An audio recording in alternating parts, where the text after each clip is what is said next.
imaginamos aquelas ideias atávicas de um pequeno demôniozinho do lado esquerdo e um anjinho do lado direito, cada qual fazendo as suas sugestões. E essa imagem, essa pintura, não sai da mente das pessoas. De modo que a palavra tentação é sempre associada a um ambiente religioso e a ideias religiosas que já ficaram no passado. Quem dera se a tentação fosse assim algo tão simples.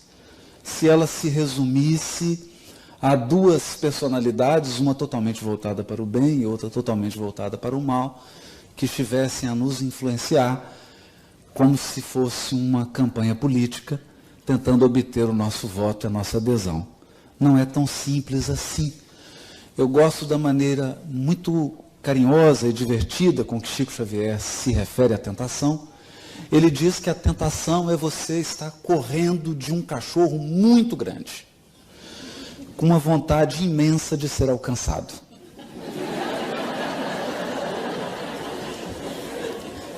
Porque a tentação tem um componente forte do desejo. Tentação significa que há uma divisão. Um lado do nosso psiquismo deseja ardentemente repetir, viver novamente, experimentar, extrair prazer daquela experiência. E um outro lado, já mais consciente, já mais esclarecido, mais fortalecido, sabe que é preciso avançar. Avançar. Portanto, nós queremos conduzir essa reflexão de hoje de uma maneira mais leve, sem instilar qualquer sentimento de culpa e sem partir por um discurso também moralista, de estabelecer regras ou de julgar o passado, lembrando Paulo de Tarso quando diz: graças a Deus já somos o que somos. E nós só somos o que somos porque trilhamos os caminhos e vivemos vastas experiências ao longo da evolução. Algumas que trouxeram muitas alegrias para o nosso coração, outras que trouxeram imensas tristezas, mas o certo é que nos tornamos experientes. Porque a angelitude, a pureza da alma, não é conquistada por espíritos de cristal ou de açúcar. O anjo é feito de adamantium. Ele é forjado na luta, na renúncia, no sacrifício, no trabalho, na disciplina. Conhece a desilusão e a amargura de perto. As entidades angélicas têm uma profunda compaixão pelo nosso piso de experiência evolutiva, porque sabem exatamente o que é estar na posição em que estamos. Sabem exatamente o que é a condição e a vulnerabilidade de um encarnado. E é sobre esse ponto agora que a gente gostaria de navegar. A vulnerabilidade do encarnado. Há uma passagem do Evangelho em que Jesus se refere: na verdade, o espírito está pronto, mas a carne é fraca. E Emmanuel, na sua lucidez, define o espírito como representando a nossa fonte, o nosso núcleo divino. Aqueles potenciais que lembram esse maravilhoso vídeo de divulgação do Congresso da FERGS, agora em outubro, em Gramado. Uma planta, uma semente que vai desabrochando, porque nós temos o DNA de Deus em nós. Nós somos imagem e semelhança do Criador. Fomos destinados à pureza e à perfeição relativa da criatura. Preparados para uma felicidade sem mescla, evidentemente que será alcançada num processo árduo e longo de construção de si mesmo, porque a evolução respeita um princípio da lei divina, que é o espírito de sequência da natureza. A natureza tem um espírito de sequência. Toda a realidade começa na semente, desabrocha, se torna uma grande árvore, até que ofereça frutos. E a espiritualidade superior também não é diferente. Mas se essa é a característica do espírito, nós temos também a da carne. E não nos enganemos, diz Emmanuel, em uma de suas mensagens. Quem dera se a carne fosse apenas o corpo físico. Não é sobre isso que nós estamos falando. O corpo físico é apenas uma condensação fluídica, uma condensação de energias que nos permite operar no mundo material. O corpo é uma veste, uma emanação, uma consequência do nosso corpo espiritual. Mas ele é um instrumento que não é nem culpado, nem tem o mérito das nossas escolhas. O corpo é uma tela que reflete com fidelidade a nossa consciência espiritual. Quando o Evangelho se refere à carne, está dizendo a um conjunto de características do ser encarnado. A carne como representando vulnerabilidade. Vulnerabilidade. E o que significa isso? Estar encarnado é, por exemplo, independente de ter algum débito, tropeçar nessa escada e quebrar uma perna. Estar encarnado pode representar viver de uma maneira mais drástica o processo de envelhecimento. A impermanência. Saber que do berço ao túmulo nós somos peregrinos e experimentamos esse estado de impermanência. Eu não sei quanto tempo permanecerei encarnado. Não sei quanto tempo os meus vínculos estarão ao meu lado. Pessoas que nos sustentam, que nos nutrem magneticamente, espiritualmente, podem ser convidadas essa noite a regressarem ao mundo espiritual. Mas há outros elementos que devem ser considerados. Ao estarmos encarnados, não estamos de posse de toda a nossa memória. Isso faz muita diferença. No sentido positivo e no sentido negativo. No sentido negativo, porque se pudéssemos lembrar de todos os nossos vínculos de sofrimento e de todas as nossas ações inconsequentes, talvez nós não tivéssemos um sorriso tão espontâneo. E como o Criador preza a espontaneidade, como o Criador vela pelo nosso sorriso, pela nossa alegria, Ele nos permite a bênção do esquecimento. Poder olhar para alguém sem recordar-se dos equívocos já cometidos na relação. Poder recomeçar, de novo, reconstruir, refazer, reconstituir, recompor o destino, sem julgamentos, sem condenações, sob as bênçãos do esquecimento. Mas há outro lado também. Não lembramos com nitidez das nossas potencialidades. Elas fluem para o nosso consciente como intuições, aptidões. O que a mentalidade vulgar chama de talentos, mas que na verdade são aquisições. Se nós pudéssemos lembrar com nitidez de todos os idiomas que nós já falamos, o que seriam das escolas de idiomas? Imagine. Então estamos como que num processo de memória reduzida. Apagados. Outra questão muito importante. Ao encarnarmos, não temos uma sustentação magnética mais direta daqueles espíritos do nosso círculo familiar que já se encontram em estágios mais avançados.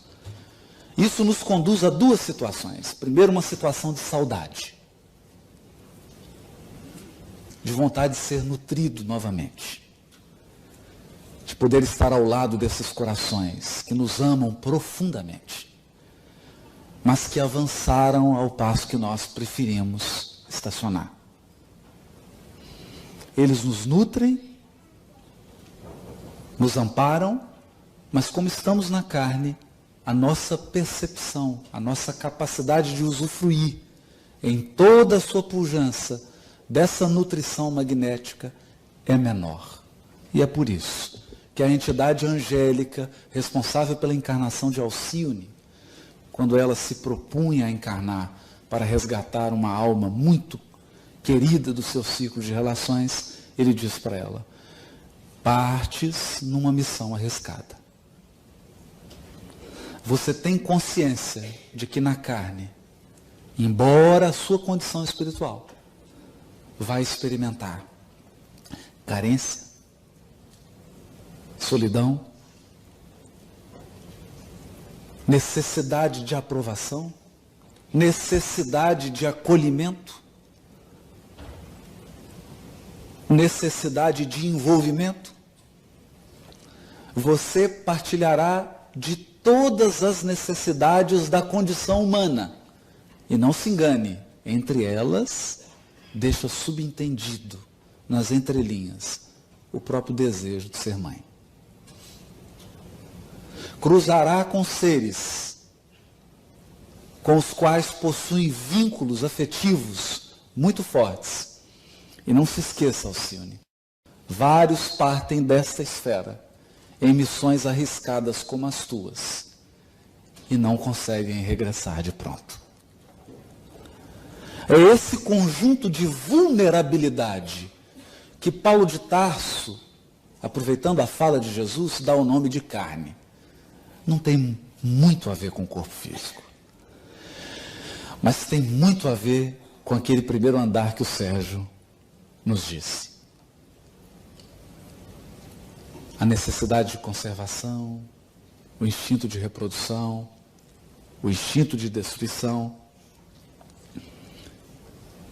Tudo isso somado ao apagamento que a encarnação propicia, nos coloca numa vulnerabilidade que, no mínimo, nos exige um estado de vigilância permanente.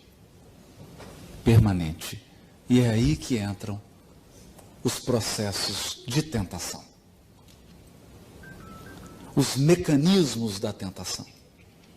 É bom lembrar que, se você não sofre nenhuma tentação, talvez isso seja um indício perigoso de que você já tombou sobre ela.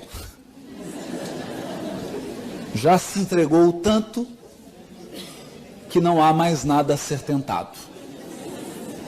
Ou, e é sempre bom fazer essa exceção, você já atingiu a região das consciências angélicas. Então, tendo algum anjo aqui na plateia, por favor, me perdoe. Eu talvez não entenda muito o fato de você estar aqui ouvindo essa palestra, mas, por favor, vibre por nós. Mas se compartilha a experiência conosco, viver o processo da tentação é natural na evolução. É lei natural. É lei física. Por quê? Simples. Nós aprendemos isso nas aulas básicas de física, lei de ação e reação. Mas aprendemos na doutrina espírita algo profundo. A lei natural é a mesma lei moral. E a lei moral é a mesma lei natural. Não existe uma lei natural e uma lei moral. Portanto, Newton é um sacerdote. Quando Newton estabeleceu as suas equações e as suas 3 leis, ele estava falando de evangelho.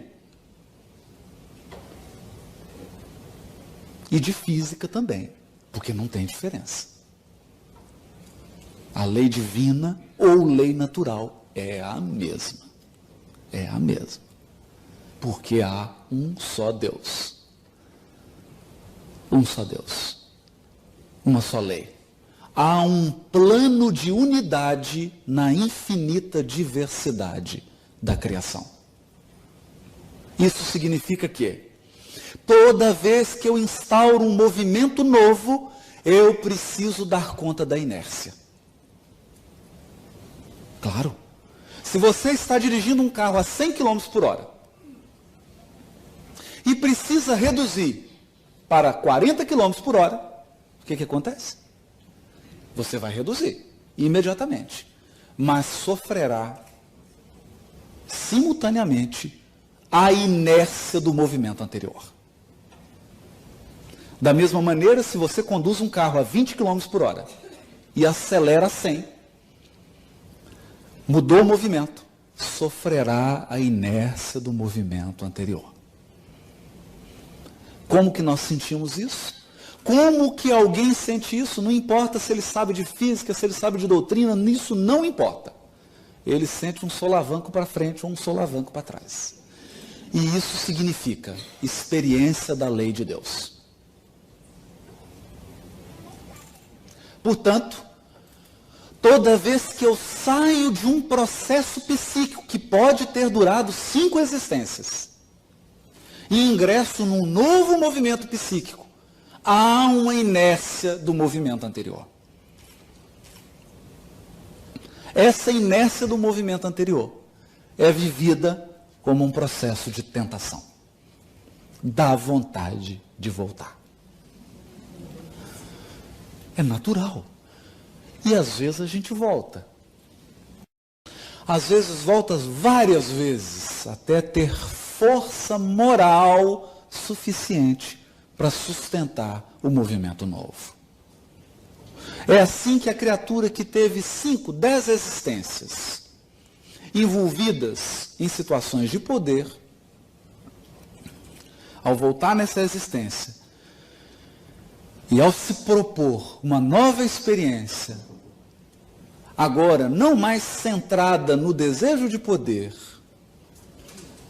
mas em outra proposta acolhida por ela, ela vai experimentar a inércia. E quando se percebe, enxerga-se repetindo velhos padrões de conduta, velhos padrões de crença, comportamentos inconscientes. Essa é a tentação. É natural. Não imaginemos que há um Criador julgando, que há um Criador recriminando, porque nós somos integralmente amados e respeitados por Deus. Integralmente amados e respeitados. Quer você avance, quer você regresse. Quer você avance, quer você estacione. O amor de Deus permanece inalterável. Porque isso integra a nossa experiência individual. E a experiência evolutiva, ela é pessoal, individual e intransferível. Não há empréstimo de aquisições espirituais. Há intercessões. Intercessões. Mas as intercessões integram o regime do amor de Deus, que sempre nos socorre, sempre nos reergue. Quem se propõe a uma evolução consciente está sempre em tentação. Está sempre lidando com comportamentos, com hábitos, cujas raízes se estendem ao profundo do nosso psiquismo, cujas raízes têm origem em experiências remotas do nosso espírito. É a nossa história. É a nossa genealogia. Assim, quando o Evangelho fala das multidões que seguiam Jesus, nós podemos imaginar, num plano social, várias criaturas seguindo Jesus. Mas se transferirmos essa observação para o plano interno, veremos em nós uma multidão. Porque o Haroldo de hoje é filho de alguém na encarnação passada. Mas esse alguém é filho de alguém da anterior. E assim eu vou numa cadeia regressiva e nós podemos voltar 20, 30, 40 reencarnações para trás. E eu perceberei, e o Sérgio está aqui, a gente vai conversar sobre isso, e vai ajudar mais, porque não é a minha área, aqui está um juiz metido à besta querendo falar de psique. Não é? Mas nós estamos só dando um enfoque do Evangelho aqui, baseado nos textos, né, e tremendo as pernas. Se estiver falando algum conceito impróprio, Sérgio, você levanta a mão, pelo amor de Deus. Não é? A verdade é que há uma multidão dentro de mim. Uma multidão. E não é só uma multidão de personalidades. Porque se há um eu profundo, se há algo central em mim, que não é o Haroldo, que não é o Sérgio, é uma consciência que observa. Porque o Sérgio, ele consegue se observar. Eu consigo, você consegue se observar. O que você pensa, o que você sente, como você se comporta, quais são os seus hábitos. Se você dá conta de observar, é porque você não é aquilo que está observando. Você não é os seus sentimentos. Não é os seus pensamentos. Há algo profundo e anterior. Há um ser divino, que é a sua essência. Ou um núcleo divino, desabrochando, acordando. E quando esse núcleo olha para a personalidade Haroldo, o que ele vê?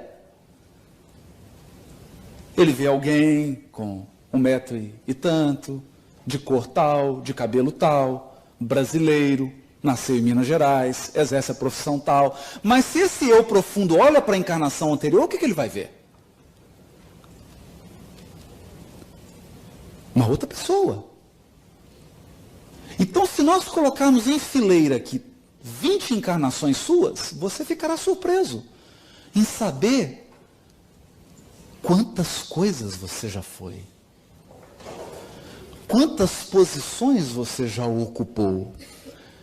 E nós vamos tornar isso ainda mais complexo. Em cada personalidade que você animou, você tinha um círculo de relações.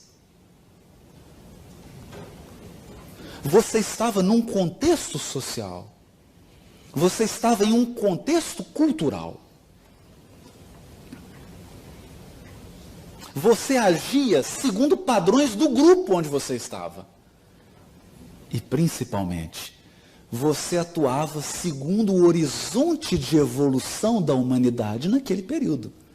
Porque não imagine que numa encarnação sua na Idade Média, você tivesse a percepção e a compreensão que você tem hoje em Porto Alegre. Não é assim. O certo é que quando soma isso tudo, mistura, é um desafio. É um desafio. É um desafio por quê? No livro Caminho, Verdade e Vida, capítulo 129, Emmanuel encerra uma mensagem, Origem das Tentações, dizendo assim, sutil, recorda-te de que cada dia tem situações magnéticas específicas. Hã? Como assim? Cada dia tem situações magnéticas específicas? Considera a essência de tudo o que te atraiu no curso das horas. Tudo o que te atraiu no curso das horas.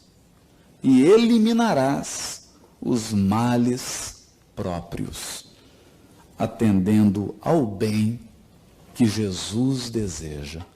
Como assim? Todo dia vivemos circunstâncias que funcionam como ímãs, possuem uma força atrativa. Mas adivinhe, coloque uma cesta de diamante na frente de um cavalo. Experimenta tentar o cavalo com isso. Não vai conseguir. Porque uma cesta de diamante não é uma situação magnética que atrai o cavalo. Né? Chega em Brasília com uma cestinha de diamante. Você vai. Né? Bom, vamos mudar de assunto. Agora enche essa cesta de milho e coloca na frente do cavalo. Então isso significa que há um processo que é vibratório. Vibratório. E é aí que Emmanuel diz assim, comentando a carta de Tiago, capítulo 1, versículo 14, onde Tiago diz, o apóstolo, antes cada qual é provado ou tentado pela própria concupiscência, que o arrasta e seduz. O Emmanuel diz assim, examinemos particularmente ambos os substantivos, tentação e concupiscência. Tentação e concupiscência. O primeiro exterioriza o segundo. Algo aconteceu dentro de mim, é a concupiscência, e depois aconteceu fora. Porque nós ocidentais vivemos uma ilusão de que o mundo exterior determina o mundo íntimo. Mas não é assim. É o mundo íntimo que determina o mundo exterior. Não é vida e pensamento, é pensamento e vida. Tal qual sentimos, tal qual pensamos, essa será nossa vida.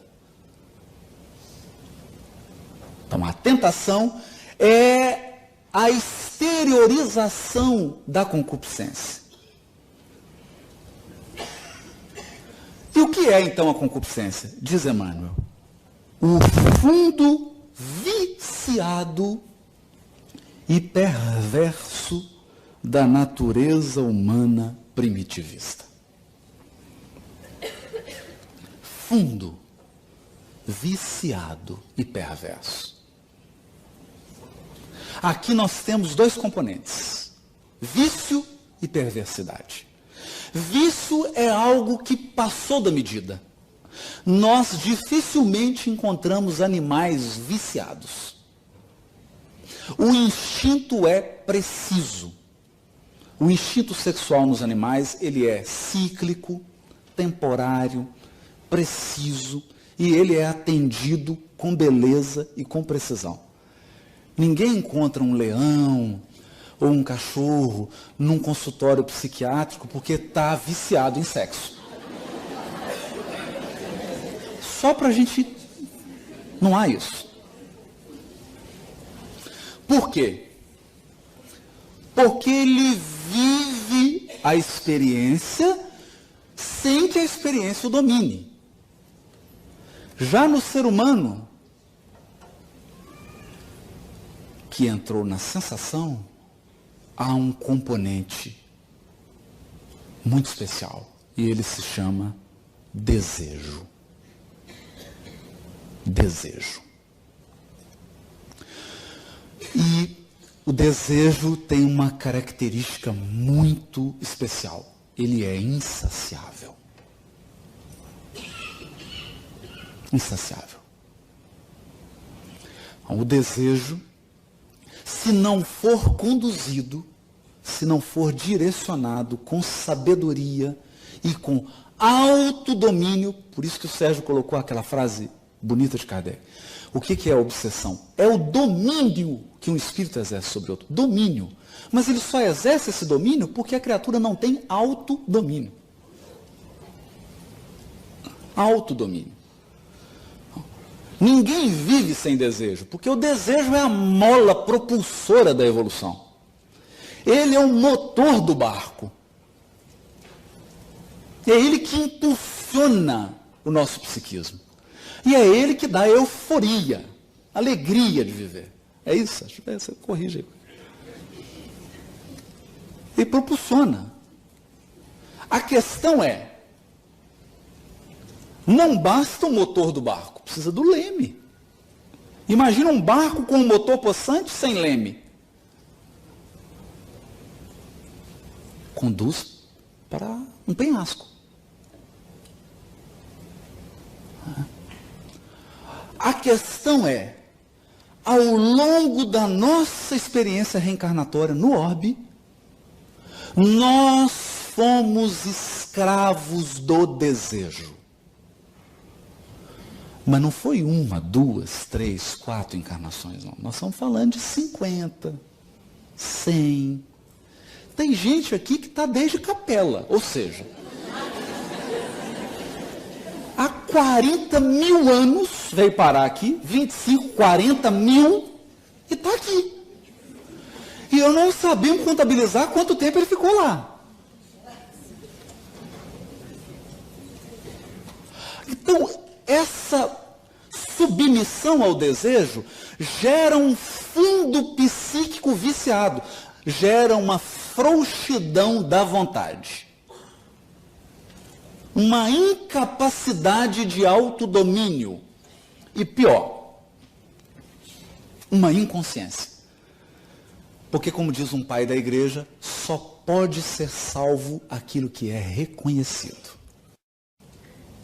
Se eu não reconheço a sombra, se eu não reconheço a minha fragilidade, não posso regenerar. Porque ninguém regenera o que não reconhece.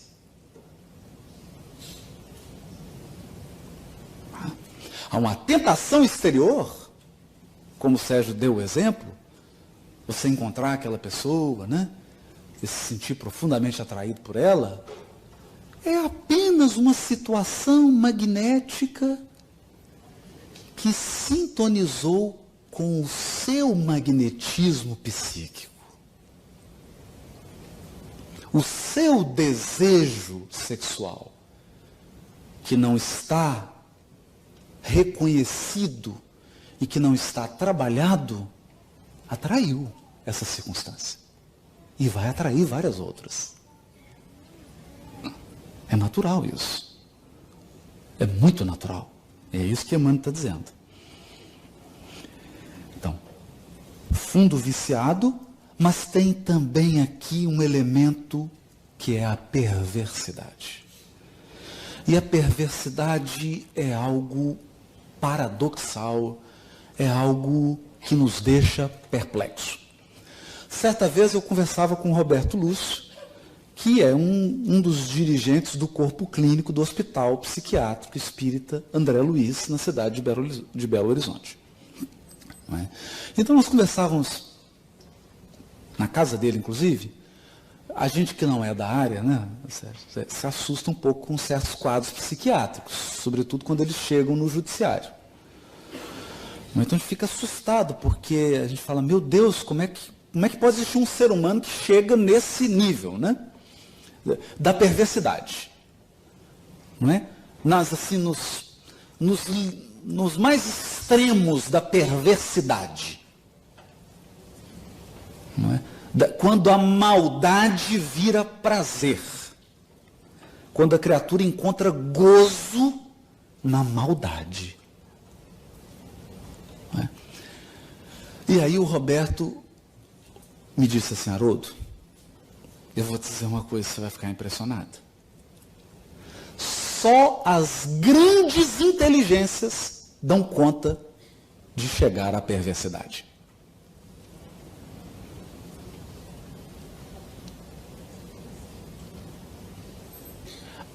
Uma criatura simples, que está no estágio mais mediano da evolução, que não tem um desenvolvimento da inteligência tão profundo, não chega a esses patamares de perversidade, não dá conta. Para chegar num patamar de perversidade, você tem que fazer um completo descolamento de razão e sentimento. Só grandes inteligências. Se alguém tem dúvida, eu recomendo que leiam o livro Libertação e estudem o nosso companheiro Gregório.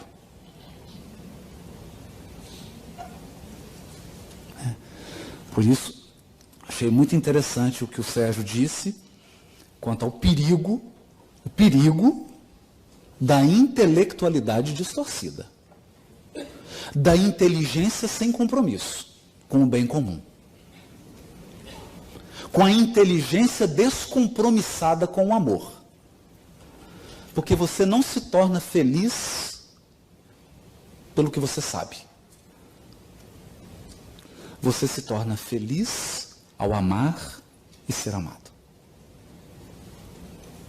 Nós só nos tornamos felizes quando reconhecemos o amor de Deus.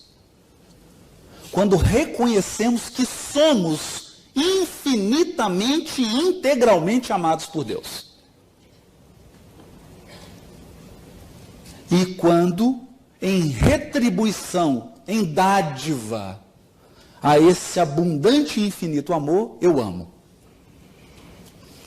Porque a gente precisa aprender a nutrir-se do amor que dá. Que é a experiência dos altiplanos do sentimento, como colocado por Lázaro. No ápice do sentimento está o amor. Porque é quando você se nutre do que você dá, não mais do que você recebe.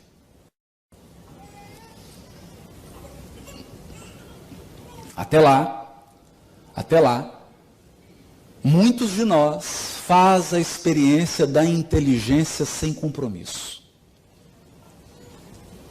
Da inteligência que raciocina, cria sistemas, cria teorias, discute, estabelece hipóteses e teorias, mas está minimamente preocupado com o bem comum. Está minimamente preocupado com a paz, com a harmonia, com a integridade de todos. Então aqui há um outro componente que é esse da perversidade. Fundo viciado e perversidade são forças magnéticas ou fulcros, são brasas dentro de nós que irradiam um poder atrativo gigantesco que atrai pessoas, circunstâncias, acontecimentos, situações. E talvez alguém vá pensar, mas por que Deus permite isso? Porque nós estamos tão desconectados da experiência interior que para enxergar dentro a gente tem que ver fora antes.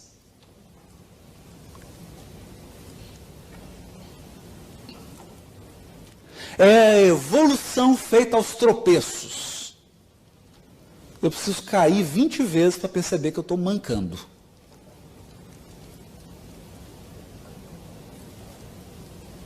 Depois de tanto cair, você fala, oh, meu Deus, eu estou caindo. Aí olha, nossa, estou mancando. Deixa eu corrigir meus passos. Deixa eu atuar por dentro. E essa é a proposta. Essa é a proposta.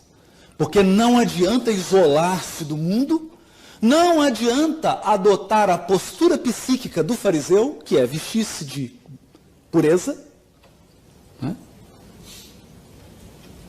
Então, adotar rituais exteriores, que não são só religiosos.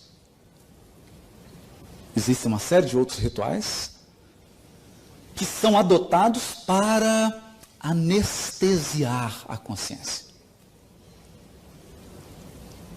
Como se, ao me afastar de lugares, ao adotar comportamentos exteriores, eu tivesse verdadeiramente fazendo o trabalho interior, fazendo a autoconfrontação, olhando para mim de verdade. Que é doloroso. É bastante doloroso. Nós gostaríamos de chamar a reflexão agora, com base no livro Ação e Reação, alguns textos, mas aproveitando aí, inclusive, o diálogo aqui com o que o Sérgio já falou, temos aprendido que a consciência possui multiníveis. Como o Sérgio disse, não é compartimentado, é uma teia dinâmica. E um dos aspectos da nossa consciência é a consciência sensorial. O que é a consciência sensorial? Porque ela diz respeito a nós encarnados. Significa que, se eu estou preso a um nível de consciência sensorial, eu só faço o que é agradável e fujo do que é desagradável. Então, se dá prazer, eu faço. Se não dá prazer, eu não faço. É a consciência puramente apegada aos sentidos. Mas para desenvolver senso moral, é preciso ter coragem de sobrepujar a nossa consciência sensorial. Significa que você acorda em Porto Alegre e está aquele clima ameno, 5 graus. Ameno para o Rio Grande do Sul, né? Em Minas Gerais, se chegar a 5 graus, o governador decreta estado de calamidade pública e ninguém sai na rua. 5 graus em Minas, né? Então, 5 graus, aquela chuva, 6 horas da manhã, toca o despertador. Domingo, porque tem um encontro de trabalhadores da região federativa, você tem que dirigir 300 quilômetros para poder ir. Então vamos lá. Qual que é o primeiro impulso sensorial? Meu Deus, eu quero ficar quieto aqui, né? Tira esse despertador. Quem vai querer abandonar aquela sensação do edredom, aquela coisa gostosa, que o melhor sono, esse assim das 5, das 6 da manhã, não é? Aquela coisa maravilhosa, no frio lá fora, você quente aqui. Aquela sensação, o que faz abandonar todo esse estado de agradabilidade sensorial? O senso moral. O senso do dever. Por quê? A consciência moral se orienta por outro padrão. O bom nem sempre é agradável. O bom nem sempre é agradável. Mas isso é senso moral. Por isso Kardec dizia: compreende melhor o espiritismo quem tem o senso moral desenvolvido. Porque a consciência que ainda está no nível sensorial tem muita dificuldade de entender o espiritismo. E mais dificuldade ainda de entender o evangelho. Falando, esse povo de evangelho só vem falar de cruz, pelo amor de Deus. É só sofrimento. Não é. Não é. Você não adquire um título de competência sem senso moral, sem disciplina. Porque é chato mesmo. Um pianista que se apresenta num grande concerto, que estuda 8 horas por dia, é chato mesmo. É muito chato. É agradável você fazer um dia, fazer outro, mas fazer todo dia. O grande violonista Segovia dizia o seguinte: se eu ficar um dia sem tocar, não percebo muito. 2 dias eu percebo. 3 dias a plateia percebe. Então você imagina o que é isso? 6 dias por semana a criatura estudar 6, 7, 8 horas para ter um desempenho de 1h30.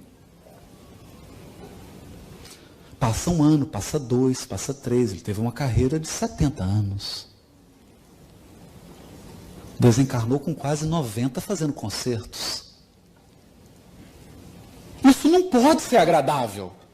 Porque não é para ser agradável, é para ser bom. E o bom nem sempre é agradável. Então, quando nós dizemos de superar uma tentação, não é agradável. Não é. Agradável é cair na tentação. Por isso que o Chico dizia: Tentação é ser perseguido por um cachorrão com a vontade de ser alcançado. Você está assim, vem, eu vou correr devagar, me pega, né? Que é agradável. O agradável é cair na tentação. É deixá-la te dominar. O desagradável é vencer-se, é superar-se. E para isso, qual a força? Qual a força que polariza o nosso esforço de renovação íntima? Qual é a força que nos torna capaz de superar hábitos milenares? O benfeitor Druso, no capítulo 2 do livro Ação e Reação, diz o seguinte: é que o propósito da vida trabalha em nós, e conosco, através de todos os meios, para guiar-nos à perfeição. Cerceando-lhe os impulsos, agimos em sentido contrário à lei, criando aflição e sofrimento em nós mesmos. Então, assim como a semente anseia ser árvore frutífera, ela anseia tanto que basta você colocá-la na terra e acontece aquilo que o vídeo mostrou. O milagre da vida.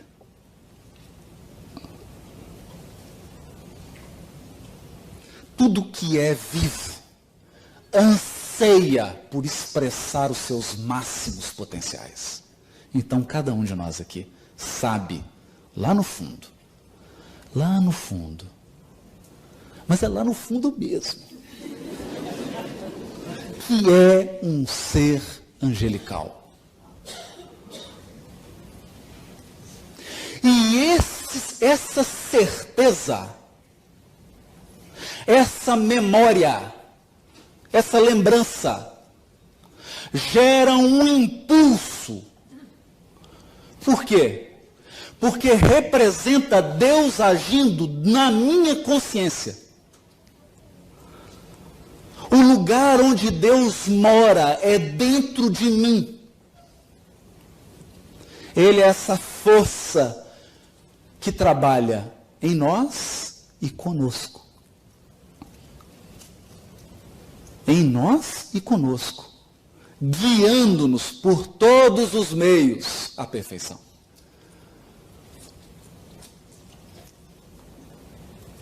Todas as plantas da terra crescem buscando a luz. Você pode colocar num vasinho, feijãozinho, e ela vai subir procurando a luz. A vida é essa procura. E nós, seres humanos, não nos sentimos plenamente felizes e realizados se não realizarmos os nossos máximos potenciais. É da nossa natureza. É da nossa natureza. Dentre esses potenciais divinos estão o potencial de amar, o potencial de renunciar, o potencial de aprender, o potencial de cooperar com Deus, porque nós somos filhos dele, e o filho anseia comungar com o Pai. Há uma fome de amor em todos nós, que é insaciável e insubstituível por qualquer criatura. Você pode estar com a sua alma gêmea e sentir um vazio interior, um vazio interior. Porque esse vazio só pode ser preenchido por Deus. É a nossa sede de comunhão com o Pai. É um propósito que nós podemos cercear esse impulso? Podemos. Podemos tamponá-lo? Podemos. E isso faz o quê? isso gera aflição e sofrimento em nós mesmos. Porque não é questão de cumprir uma pauta moralista de conduta. Não é questão de atender padrões e requisitos. É uma questão de ser você. É impossível ser feliz sem realizar os máximos potenciais que estão dentro de nós. Não tem jeito. Nós ansiamos por expressar essas potências divinas. E é por isso que Kardec, na questão 621, pergunta assim: onde está escrita a lei de Deus? Na consciência. Ele fala, se está escrito na consciência, por que Deus permite que ela seja escrita? Os homens se esqueceram e a menosprezaram. Quis Deus que eles se lembrassem. Então, voltar para esses impulsos interiores é lembrar da lei.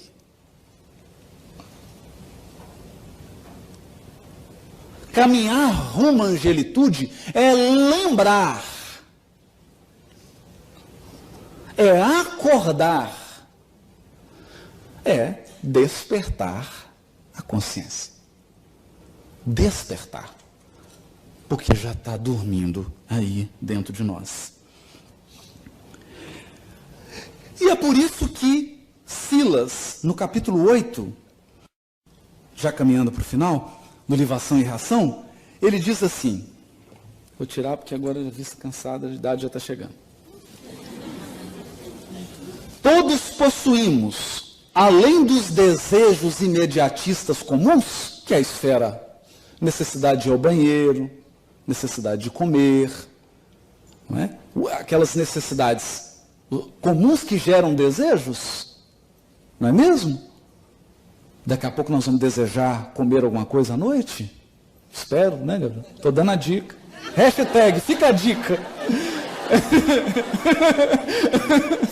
Hashtag, fica a dica, né? Então, além desses desejos imediatistas comuns, em qualquer fase da vida, todos nós possuímos um desejo central. Ou tema básico dos interesses mais íntimos. Olha que interessante. É a tônica que define a nossa irradiação. Por isso, além dos pensamentos vulgares que nos aprisionam à experiência rotineira, emitimos com mais frequência os pensamentos que nascem do desejo central que nos caracteriza. Que pensamentos esses que passam a constituir o reflexo dominante de nossa personalidade. Desse modo, é fácil conhecer a natureza de qualquer pessoa em qualquer plano, através das ocupações e posições em que prefira viver. Autoconhecimento. Isso significa que, se nós nos propomos sair vitoriosos dos processos de tentação, é importante cada qual identificar qual que é o tema básico do seu psiquismo. Para uns é a sexualidade, a troca afetiva. Para outros são as relações humanas que envolvem hierarquia, portanto o poder. Mas são sempre relações. Sempre relações. Tudo tem a ver com o nosso interagir com o outro. Pode ser a nossa relação com os bens, com os recursos. A ânsia de acumular. A ânsia de guardar. Cada um tem um tema básico.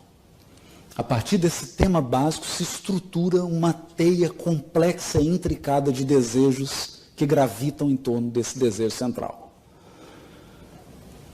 Isso tudo forma uma vibração. Isso tem cor, tem frequência, tem cheiro, tem um raio, tem uma energia. Isso atrai, isso define quem nós somos. Define quem nós somos. Portanto, quando falamos em evangelho, em reforma interior, estamos falando do maior projeto humano. O maior desafio posto ao homem sobre a terra, que é a autoconfrontação. Conhecer-se, identificar-se, para poder, com o auxílio das forças divinas que atuam em nós e conosco, estabelecer um novo movimento, um novo rumo, uma nova alvorada. Muito obrigado pela atenção de todos.